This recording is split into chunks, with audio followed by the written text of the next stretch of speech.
বদলিজনিত কারণে ফরিদপুরের আলফাডাঙ্গা উপজেলা ছেড়ে যাচ্ছেন উপজেলা নির্বাহী কর্মকর্তা ইউনো রাসেল ইকবাল। তবে বিদায়ের ঠিক আগ মুহূর্তে তিনি এমন এক দৃষ্টান্ত স্থাপন করলেন যা মনে রাখবে আলফাডাঙ্গাবাসী। উপজেলার গোপালপুর ইউনিয়নের পবনবেগ গ্রামের অসহায় বৃদ্ধা সূর্য বেগম। সাউথ টাউনে হোক আপনার স্বপ্নের আবাসন, শতভাগ রেডি প্লট, সাথে সাথেই সাফ কাবলা রেজিস্ট্রি। যার স্বামী মারা গেছেন প্রায় ৪০ বছর আগে। দীর্ঘকাল ধরে একমাত্র মেয়েকে নিয়ে মানবতার জীবন কাটাচ্ছিলেন একটি জরাজীর্ণ ভাঙাচোরা ঘরে।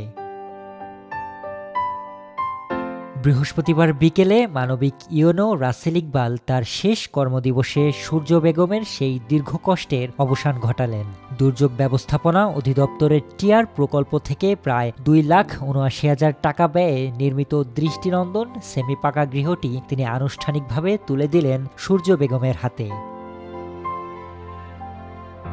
সবুজ টিনের ছাউনি দেয়া এই বাড়িতে রয়েছে 2টি কক্ষ, বারান্দা ও সংযুক্ত ওয়াশরুম। বিদ্যুৎ সংযোগ সহ আলো, পাখা এবং 2টি খাটও উপহার দিয়েছেন ইউএনও। শুধু ঘরই নয়, বৃদ্ধাকে দেয়া হয়েছে খাদ্য সামগ্রী ও শীতবস্ত্র।